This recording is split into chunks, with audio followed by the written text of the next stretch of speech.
Okay, sure.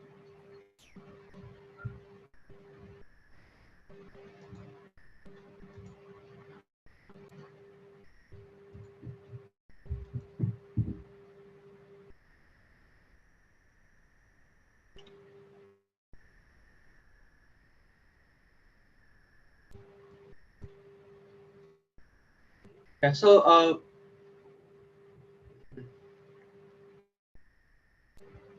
the first agenda item is from Harshit. So Harshit, would you like to elaborate your topic, like what you have designed and built for the Kubernetes context dashboard? Okay, I'm sharing my screen. Am I audible? Yeah, you are. Okay, okay, I'm sharing my screen.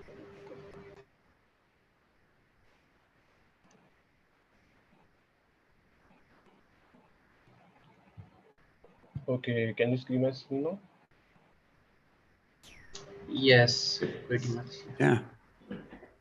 Okay, so actually I was thinking about this switcher, context switcher.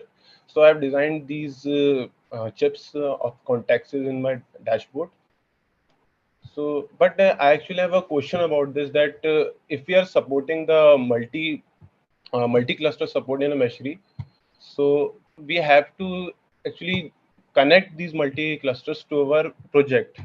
And to connect these clusters, we don't have. First of all, this is a bug. Actually, I will tell you about that.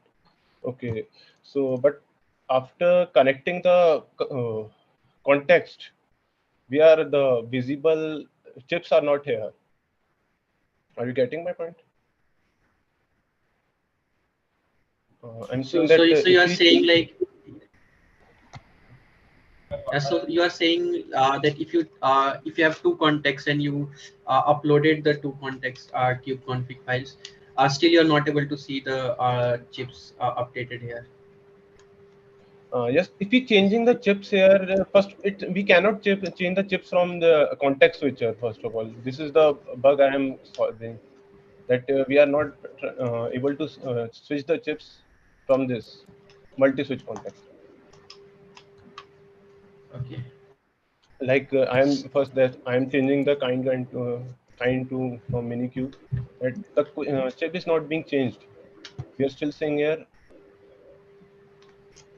We're still saying minikube here, Right. and but the bug I solved that the chips are now visible at our dashboards. But we are not working on the kind for now. So my question is that should I place it disabled or should I place it like this? Like if you are not connected to the kind. Yeah, that's a great question. Yeah. So Harshit, actually, this particular. So, by the way, anyone else is welcome to jump in as I go to say this. But the connection status section of the dashboard is quite helpful. It's a nice overview of how Meshery system or the Meshery deployment is, how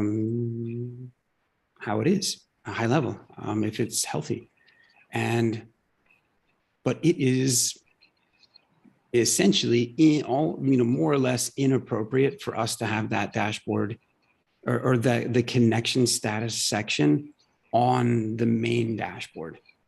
Like right now, for the status of where the project is at, it's commonly referenced by anyone who's deploying Meshery. They want to make sure that their Meshery deployment is okay, that each of the adapters that they have up are in communication with Meshery server. Meshery server is talking to these different Kubernetes contexts, that they're connected to Prometheus and Grafana, and the list goes on, right? And that's good. Although that really needs, the whole thing needs to move to the settings area. And in some respects, it's a duplication of what is in settings. Inside of settings, you get the same info plus a lot more. So, it's not that there isn't utility in having a concise dashboard of your Meshery deployment and all of its connections. There is. but it's not the core reason why people are using Meshery. They're not using Meshery to make sure that Meshery is running well necessarily. Anyway, so I'm saying that as background for part of this discussion. So in this discussion, there's a new Kubernetes context switcher in the upper right-hand corner that is primarily for purposes of quick access to something that people will quite commonly reference as Kubernetes, as Meshery manages multiple Kubernetes clusters, multiple Kubernetes contexts.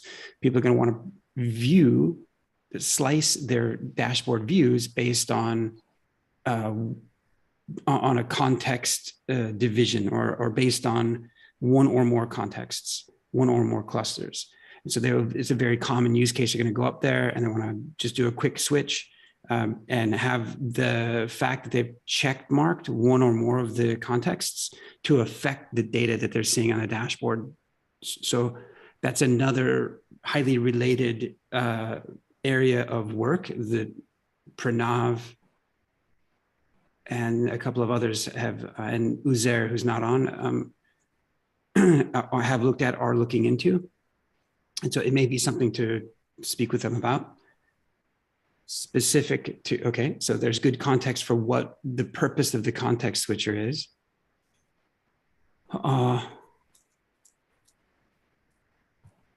Yes is the answer. Right now, in the current form of how the connection status works, you as a user may have 10 adapters and they're all connected.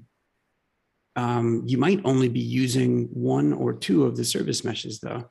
And so the other adapters are inconsequential to you, essentially.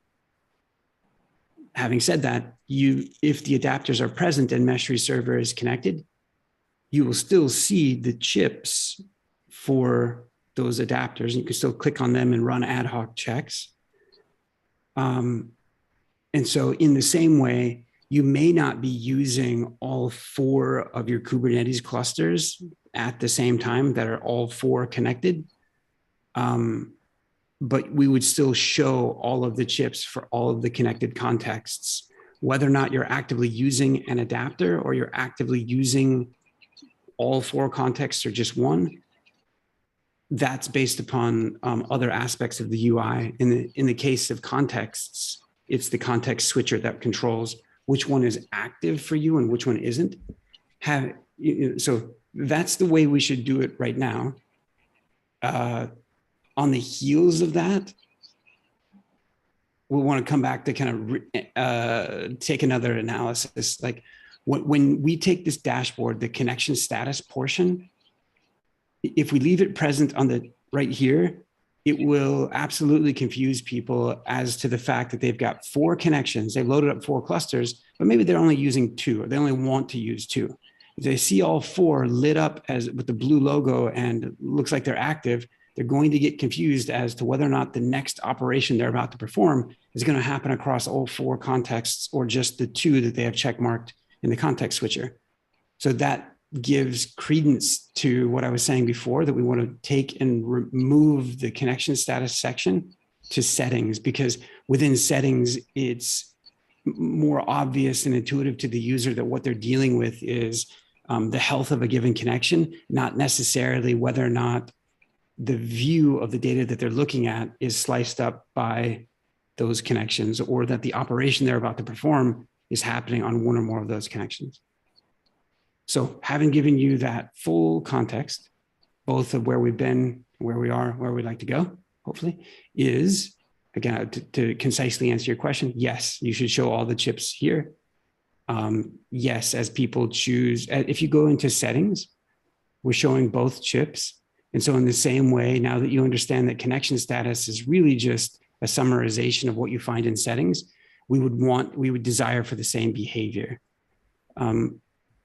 And we actually, in the same behavior being, if you've got a cluster connected or had established a connection at one point, then show the chip here and on the status page. The status page, if you'll note, it doesn't allow you to remove a chip. It doesn't have the X, or in Indian nomenclature, it doesn't have the cross, which is totally confusing to me, but yes. The we don't have it here because the function is really just about connectivity status, connection status. Whereas in settings, it's more about configuration, mutating those connections, meaning creating or deleting them and or updating them. One of the things that's a digression from the uniformity and consistency that we have in terms of user experience. So if you look at the operator chip, MeshSync and NATs, there's no X on the operator. Instead, there's a switch to deploy it or not deploy it, which as you analyze it, it's appropriate because we're provisioning the operator or deleting the operator. We're only connecting to or removing a connection to Kubernetes contexts. So Harshit, there's a ton of work to do on the tails of what you're working through here. I can't wait for you to be done with this one so you can get to the other ones. Okay, so basically I have to show all the chips, but active chip should be enabled like this, and which are not in use, which are inactive should be disabled here, right? As I get. Yep, but we don't know the status of those connections, so you're not going to see an inactive one. Yeah. And one.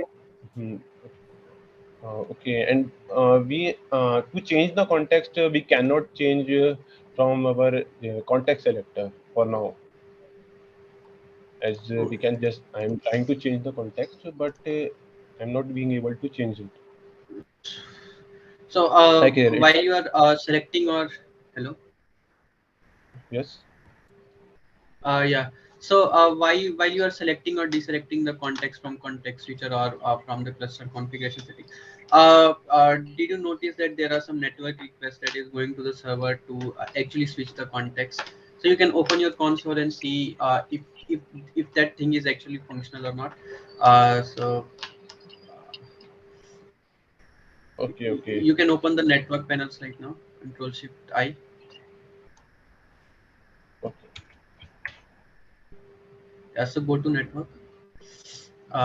Yeah, so just click on the cluster one at the top, switch the context, and there is Yes. no network request. That means this is just kind of it's not doing anything right now, right? So you have to like there is already an API that handles the switching of context. So you Okay. have to bind that API call with this selection and deselection. Okay. Okay. Okay. I will do that. This is my Yeah, next if task. you go to cluster configuration and click on cross on any one of yes, scroll up, yeah, this one. Okay. So yeah, so there are two. You click twice and there are two different requests that are sent. So Okay. yeah, you have to just see like if that So, thing is also working or not. Yeah. okay. Just So route to it to from the correct API. And, okay. for now to change the context, I have to just go to here in settings, and this can change the context here. So I'm asking that should I give the same functionality to this also? Yeah, That it's probably now you changing. have to. Okay. Okay. Oh, nice. So yeah, I just inspect the things like how it is doing. You can even see how server is changing the context and see if that is applicable. So I have least Mhm. knowledge about this context switching right now. So I'll probably help after seeing the code. Okay, I got it. Okay, one more question I have that if you're changing the context here like this, then the page we have to refresh the page to make this visible here. Oh, first of all, this is not visible, and if it is visible, we have to reload the page. So I'm asking that should I have a button here to that connect which change the context here? Should I make a So you don't require to refresh the page. So it's that's why this functionality is breaking right now. So this whole UI interface for switching context and managing it is kind of broken right now, and there's a effort required to fix those things. So what you have to do is, we already using Redux, so you have to maintain the state of active and inactive clusters in the Redux store. We are doing already managing a lot of states here, so you don't find any problem doing that. So so then you won't need to require, refreshing things, refreshing the browser for your settings to get applied. Okay, okay, got it. Okay, sure. Okay, So can we thank move you. to the next item, or do we have some other comments? Also, one thing. We also have a bug here, and that if I go to here and just press settings, we are having this bug. I made this PR on GitHub, so please check it out if anyone is on this. Here's Okay, my PR. I already made a PR about this bug, so anyone please review about. Okay, that's it. Thank you. sure. Thanks. You can do it. S-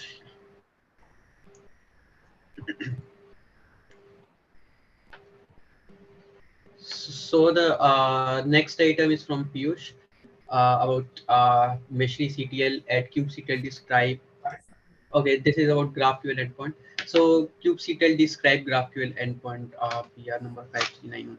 So Okay. Hi. Hello. yeah, Am I audible? five, five. Okay. Yes, you are. So let me share my screen.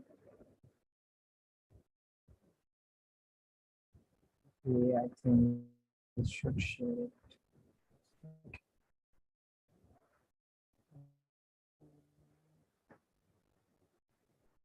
This is going to take time. Let me just elaborate what is happening on this PR. Maybe you can share the PR. Abhishek, can you share the PR like on your screen? Okay, okay, okay. Yeah, I have joined from the browser. That's why I'm getting confused. That's why. Yeah. So Okay. So yeah, recently, I added what should I say a feature in Meshkit that works equivalently to kubectl describe command. If you have ever used kubectl describe deployment and like getting details about those resources, it is very equivalent to that. And this is added to GraphQL endpoint. How it works would be it requires three parameters: name, namespace, and the type of like what kind of resource it is. That's how it works, and it will be added to Meshery UI and mesh map probably, so that people can know about the details about the resources that they get from the CLI with the kubectl describe command. That is the update from this PR.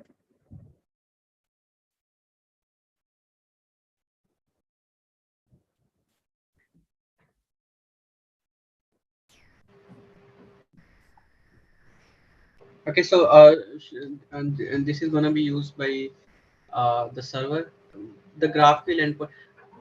Yeah, I just get confused by this GraphQL endpoint and then Meshery CTL.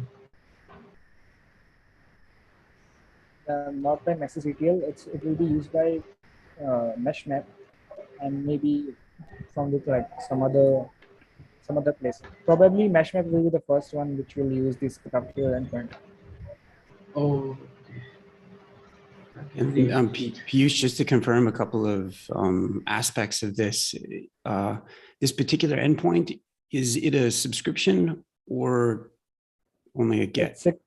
It's a query. It's just a simple query, get query. Okay. All right. And so, yep, it is synchronous in nature, and we don't have any concurrency concerns with, like, it's only intended to run, it only supports running across a single context at a time.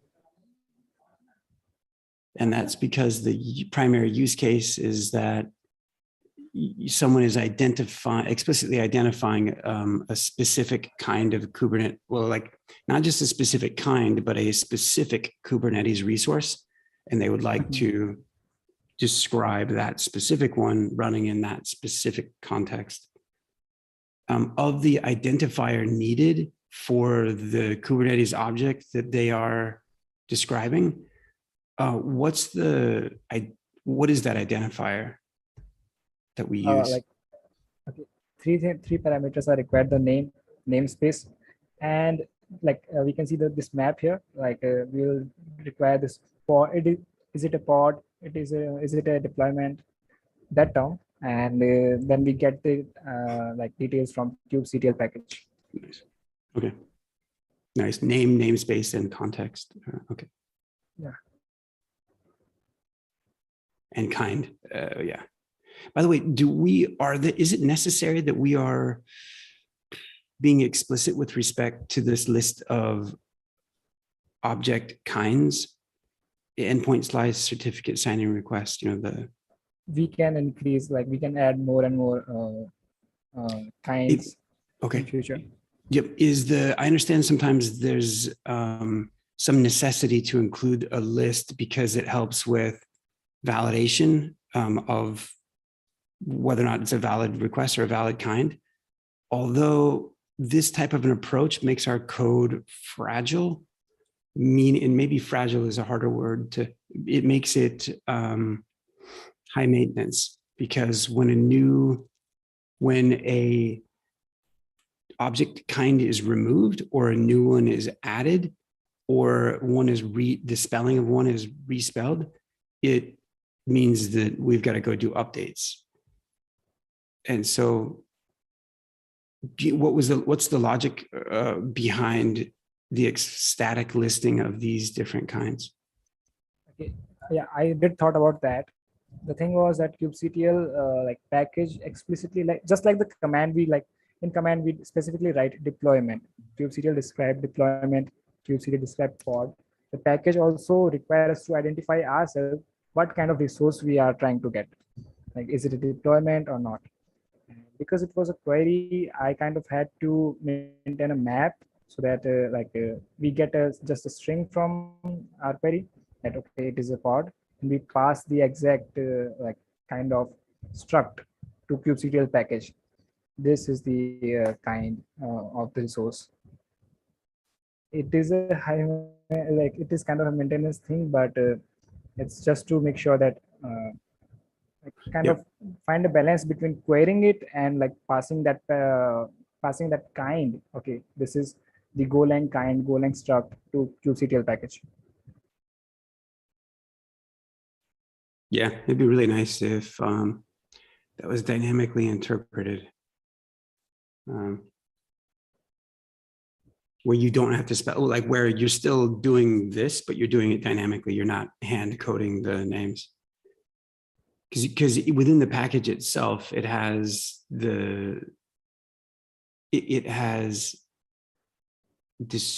do I use it? It has descriptions of each of these kinds. And so programmatically, it seems like we should be able to ask the package, the cube describe package or the kubectl package, hey, what kinds do you have? And just and achieve the same goal, but without static listing. Okay, so kubectl package is dynamic in that respect. Like if we pass some random kind, let's say Ramesh, because that kind doesn't exist, it will just say that, okay, this kind of resource doesn't exist. And why I implemented this map was just to like make sure that, okay, this is a valid kind.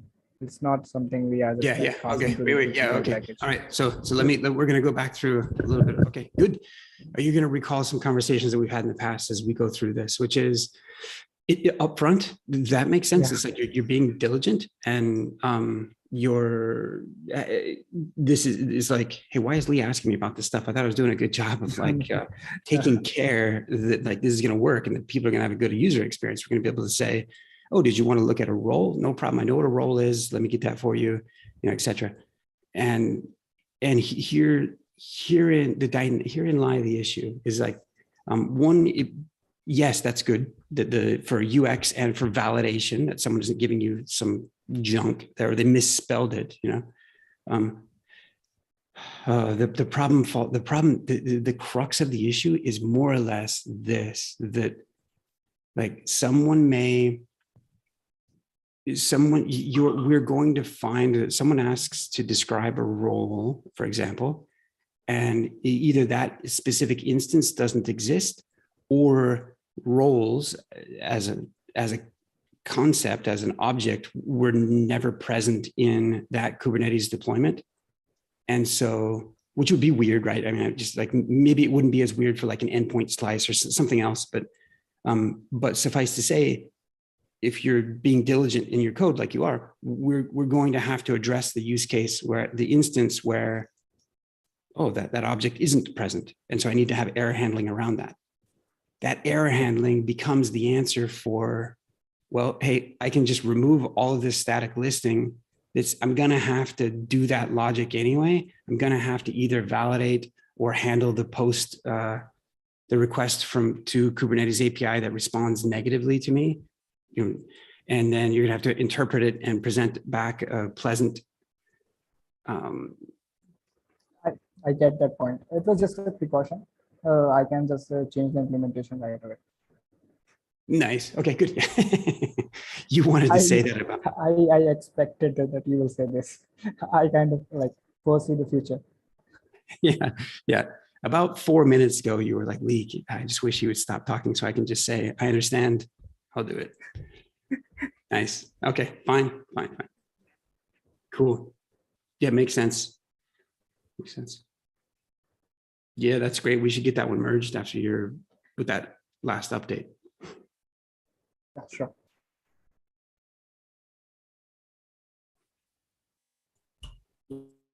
Yes. Next main action, Aditya. Initialize summary table for the compatibility matrix. I'll share my screen. Okay, so we are doing multiple E2E end-to-end tests across different adapters, and we are documenting it in our Meshery documentation, which we can see here, like all the integration tests of different adapters in stable as well as edge versions. We are storing them and showing the users about the test results. So now we need a summary of these tables. So that's what I've initialized and that started to work on. So right now the summary table shows the overall compatibility of the stable version of this particular Meshery version. But in future we will be requiring a multiple, like we need to be able to select multiple Meshery versions, and according to it we need to find the overall compatibility. So this is just the initialization of the summary table, and it will be like, this was the update, like how as the summary table like is looking now, and there will be more iterations in the future.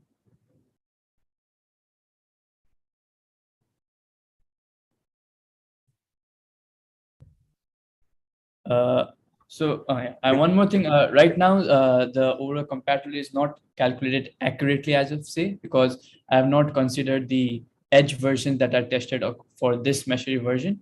This is just for the stable version, I think. After calculating the overall compatibility for edge versions also, then this will show a proper overall compatibility.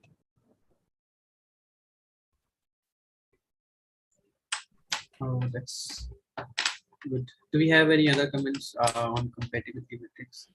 Yeah, I think, it is to perhaps just summarize more. Actually, the compatibility matrix, it's probably confusing how it's been described. In most, like, you can probably drop the complexity of trying to figure out the overall compatibility and just say that we're stating our intention and our what should be happening, which is Meshery Istio adapter should be compliant with or compatible with Istio version 1.12.6. And the actual state of it is contained within the integration tests below.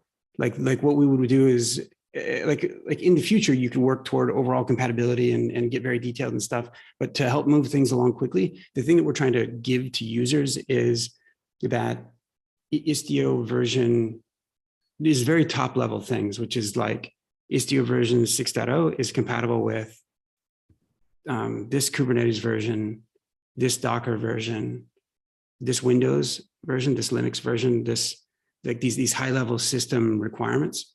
And from there, like, yeah, the ability potentially for people to drill into like, oh, the specific versions of each adapter, and then the specific versions of like, so it's this high level system compatibility of just all the service meshes. It's like the Meshery it's a matrix, which is not exactly what we have right now. It's more like Meshery on one axis, Meshery and all of its components on one axis, and then all the third-party components on a different axis. And then us just saying check mark, check mark, check mark, and whatever version that is for those components. It's kind of there may be the devil in the details of that check mark, which at some point you could make a clickable thing, and that either redirects them to integration tests specific to those crosshairs or not. Because like, I would say not for a while, because it's just too hard for you. Like, not for you, but I mean, too hard for, we're going to get into this situation where it's like, yes, Meshery v060 is compatible with Kubernetes 122. And then, okay, where do I put the 121 and the 119 and the one, and like all the history, and then and like, it's like, let's just start with super simple icons. It's just a grid of icons. Is part what you could shoot for. So like display all the service mesh and display the compatibility in one side, right? Yeah, having the version number is the important bit, because the people can see from the supported platforms page that these platforms are supported. And in concept, I think if you click on supported platforms, I think it'll have a list of the version number of those platforms, which is antiquated. And so in a lot of respects, like, this is kind of what we're looking for, except this doesn't say what Meshery version. It's just sort of, it's assumed that since you're looking at Doc's version latest, that it's Meshery latest that's compatible with this. And that's a lot for people to assume. That's a risky assumption if instead we're giving them an explicit page that says, so if you imagine that matrix that we just described, and then and this is the same thing that I couldn't get a couple of other people to do on SMI conformance. If you imagine there's a table, actually, can you go to meshery.io/SMI?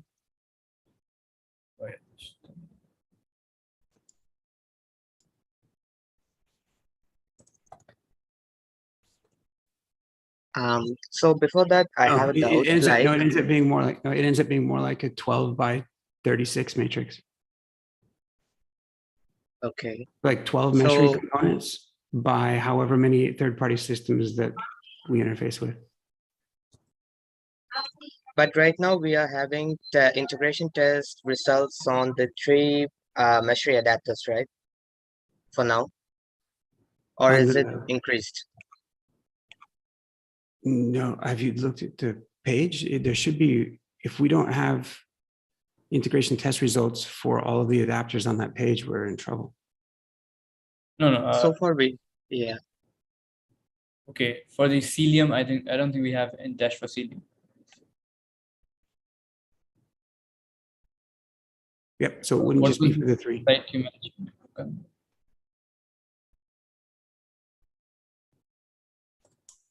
/SMI. Does the link in the menu not, is it broken? It's the second one from the top.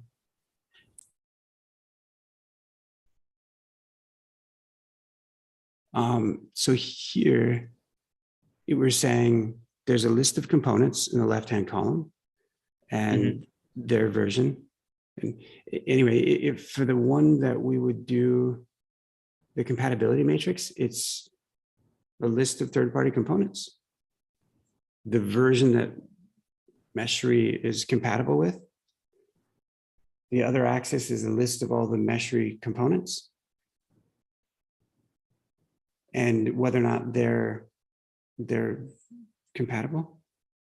What you'd end up doing is there would be a drop down that's orthogonal to the table, a drop down that contains a Meshery version number that when you choose that drop down and select a different Meshery version number, it would repopulate the table with the compatibility at that Meshery version number. So. Yeah, that's what I was also going to do. But there was one issue regarding that. Like, suppose for Meshery version 5L, there are only tests for H2 Linked and OSM. Like, we don't have tests for, like, say, Kuma or NGNX or traffic mesh. So, like, what should we do for that values? Like, should we just NA, like, should we just put NAs and state that it's not tested? Yeah.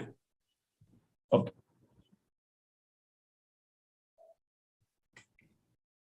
-L, yeah. Especially since we're on P at the moment, we should just be by default showing the latest. Yeah, okay. Yeah, this was a hard-coded version. So. Oh.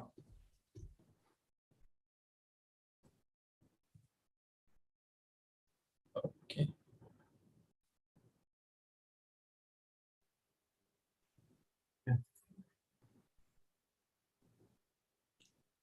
So in the absence of Uzair, we are moving to the next item by Pranav. Static boards for performance testing. I'll share my screen and show you what we mean by that. So,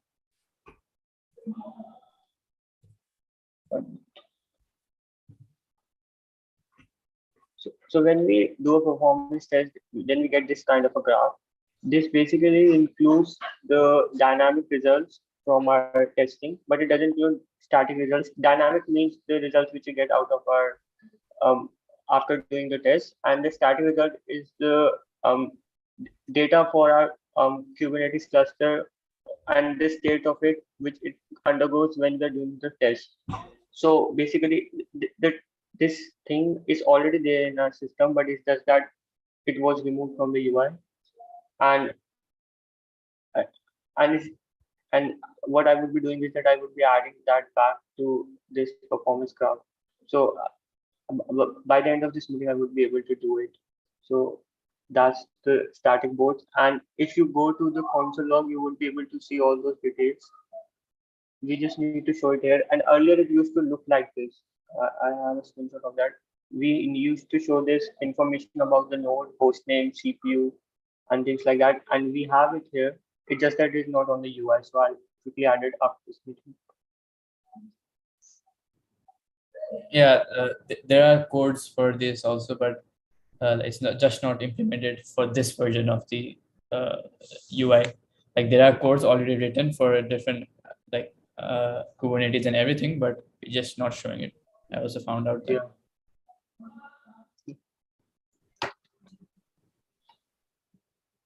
Small change. Yeah, probably we need to show those informations. Since we have it, we should. And then yeah. By the way, so since Rohit is new here, and it would be nice to get him familiar with the team and everyone else. Hey guys. So Rohit, okay. Hi. Hi. So yeah, I could make out some stuff what you were going through earlier. I think you were working on adding new features to your React application, if that would make sense. It's very new to me. I think that was what happening. So could you guys explain me what was going on in this meeting, like the basic overview? Yeah. So in this meeting, we just revisit items we have done by the week, or the future items we need to do, while developing any kind of thing like server, GraphQL, UI. It's not related to just UI. And just like that, we welcome our newcomers. Uh, we love to know more about them, so how, where they come from, and what's, yeah. So, so would you like Yeah. to, tell a bit about yourself? Yeah. So I'm actually a student right now, enrolled in a college. So all this is, I really want to be diligent in open source and contributing to open source, because it's a really nice way to share your work and gain knowledge and meet amazing people. So yeah, so I wanted to be diligent in contributing to open source. So Meshery, I just came across Meshery recently. So yeah, I received a very warm welcome from Lee and all of you guys as well. So it's that's really nice. So yeah, I'm just looking forward to learning a lot of new stuff, and yeah, being involved in the community and doing some good work. We too are looking forward to get involved, for you to get involved with us. Yeah, So thank you. yeah, thanks for joining. Sure. Yeah, I'll be joining every week. So this meeting will happen every week, right? Okay. Yeah, Sure. or you can subscribe to the community calendar. If someone has a link, please send it in the chat. And yeah, we can by the way move to the next items. Thanks, Ravi. Thank you. Thank you. Which is, yeah, which is by Mario contributing docs to UI and event tests. Mario.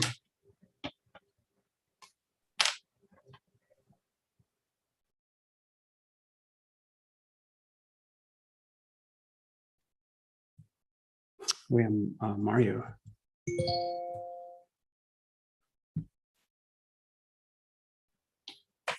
Somehow he's on, he's unmute, but we couldn't hear you, Mario.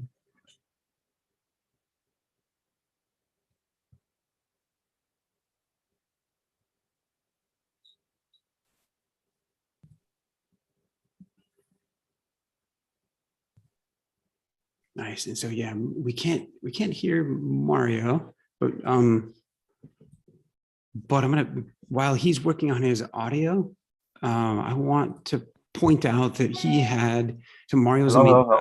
there he is. Okay, yeah. So I think that my right earpod was like, yeah. Now it's good.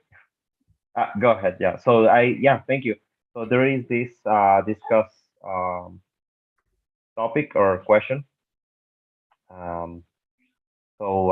Yep, I shared about that in the Slack. It'd be good to have this feedback. Yeah. Would you like to add something else, Lee? Before I proceed? Yeah, no, just the fact, well, just the fact that so Mario's a Meshery maintainer, and he's been focused on quality. Like he's been focused on end-to-end testing using a couple of different tools, but in large respect using Cypress as a functional testing tool. And so within the GitHub workflows, that the GitHub actions that execute for the project, part of what will happen in those continuous integration workflows is deployment of Meshery will happen, and certain functional tests will be invoked, so we can verify that Meshery's features and its functions still work. And there's this many features that Meshery has, and there's this much of them that are covered through this testing. And so Mario is not only calling out for participation from those that are interested, to, like, as a matter of fact, there's a Meshery build and release meeting tomorrow that really ends up focusing a lot on this topic. So Mario is not only calling for participation, but he's also asking for feedback, because he's spent some time providing instruction to different contributors on how Cypress as a tool works and how Meshery as a project is using it. And he's soliciting feedback here about whether or not the instructions that are provided are, need improvement. So I'm hoping that people engage and ask questions. Shoot, I might go get involved as well and make a bit of a mess, just because the tests here are so important. As we go to make a release or go to merge a PR, it's so much more comfortable when you can see that all of the functions are still working. And today we only test some of them. That's correct.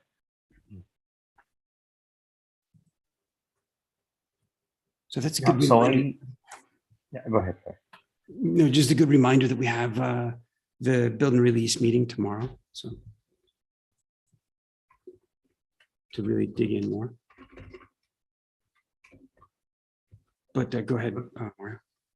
Yeah, I just wanted to share that right now I'm going over the existing document. I was just trying to get put myself under someone contributing the Meshery UI, right? So I was comparing the instructions that are there today and the make file. So our UI, contributing UI, it was referring to run fast, like the run fast make, but it looks like it's deprecated. Is that correct? Yeah. I thought that I had updated. Yep, these need to be updated. You can use make maybe, server. Yeah, it's make server, correct. So I'm changing that right now, and also I'm modifying the the headings, just because they're not showing up in the content to the right. So that's it's not easy to see what content is in there, right? So I'm working on those changes right now, just to make it more usable, clear information. And I was just thinking that can I share what I have so far, or that'd be great. Yeah. Okay, sounds good. So let me just share. I think this works. I need to that permission. Sorry. Share the screen.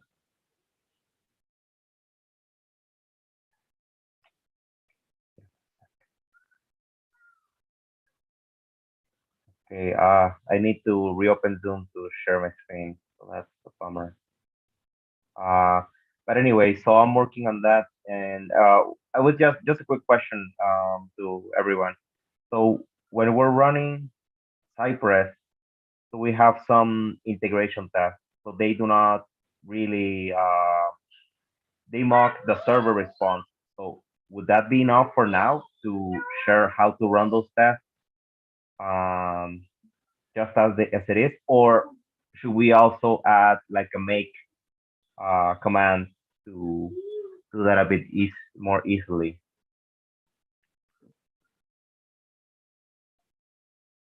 Hello? Oh yeah. Yeah, no, sorry, that was me. So Mario, is there a Cypress CLI? Yes. Yeah. So if you position yourself in the UI folder. Okay. So there, yeah, there's some npm scripts already defined. One of them is, I'm going to package JSON to that. So it's test integration. So that invokes the Cypress CLI. Yep. Oh, gotcha. Okay. So yeah. So yep, we would basically run the test integration, because that will only run the integration test. npm run test integration.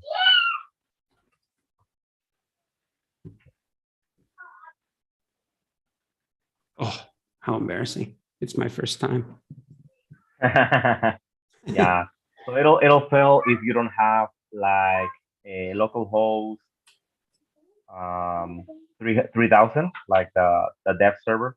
So now that means that a contributor will need to run npm run dev, right? Which would do that.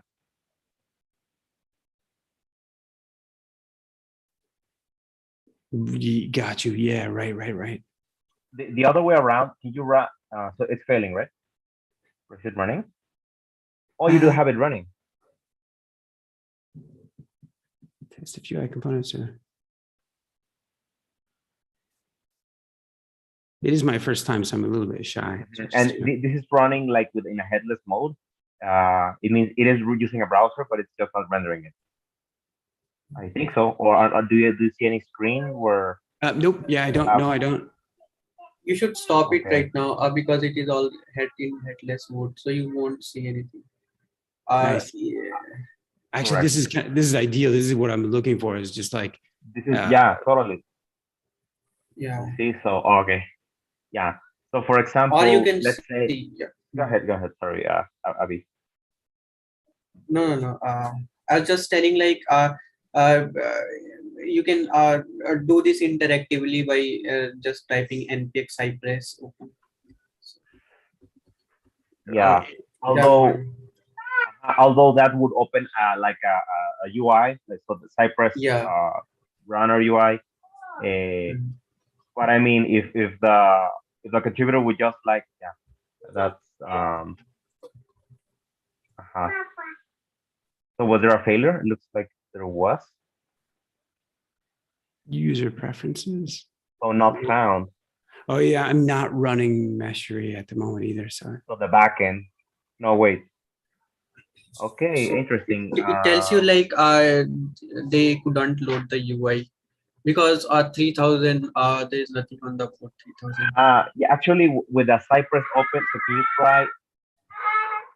you try npm run site colon open? Yeah, I mean the other thing too is that I'm not running the UI in a. What I'm trying to say is that when you open the visual Cypress one, it would fail because the localhost 3000 isn't present. But I'm thinking that with this non-interactive option, that's not the case. Although I thought it was, so that's weird. There's another way. Could you try npm? Just try npm run site test integration. CI. Yeah. Hyphen. While we're doing that, I'm gonna do that one in a. Yeah, very good. As a matter of fact, this conference, given that we're at the top of the hour and we have the build and release call tomorrow. Okay. Yeah, maybe we can talk about that. So basically with CI, like continuous integration, CI test, and then CI hyphen test hyphen integration. So this is what we would want because this runs the dev server for us. Let's see. Got you. So we could just expose a make command that runs this. These are. Yeah, I think these are failing probably because I just got done starting the dev server. In another. Yeah. Probably, although. Yeah, let's see. Looks like there's some failures as well. Maybe your 3000 port is occupied. I mean, it's happened to me before. Right. Yeah. Yeah. But anyways, yeah, we would have to add like some kind of troubleshooting for that. That's probably, fantastic. or maybe. Yeah. Right. Yeah. Sounds good. Yep. Yeah, and the instructions too that you're reworking some, and yeah, that's great. Like it'll. Sure. Yeah. We'll just try to look at the happy path of someone just running the test, and then we can go from there, right? Yeah. Oh, nice. That'll really grease the wheels for people to put in additional tests. Yeah, and there with the end-to-end test, there might be a bit more steps. So I'm not sure. Yeah, we could just offer the instructions, and then every contributor would need to just think about what's the scope of their changes if they would need to do some kind of more complete test with a real cluster, just and the server trying to just make sure their server or UI changes, or maybe they're making changes to both, like they're still like they're not breaking anything, right? Before even pushing their changes. So I think it'd be good to have, but we're out of time, so sure if there's anything else. Abhi, are we all wrapped up? Anything else for today? Yeah, I think we are. We can wrap this up. We can. Yeah, so one, 2, 3 items are left. By Aditya, you and Gaurav. So probably we can cover it in the next development call. So yeah, time to go by there. Okay. By the way, thank you everyone for joining. Yeah, and yeah, it was great to see you out there. See you tomorrow. See you guys at the build and release meeting. Build and release. Yeah, tomorrow. Bye, guys. Bye.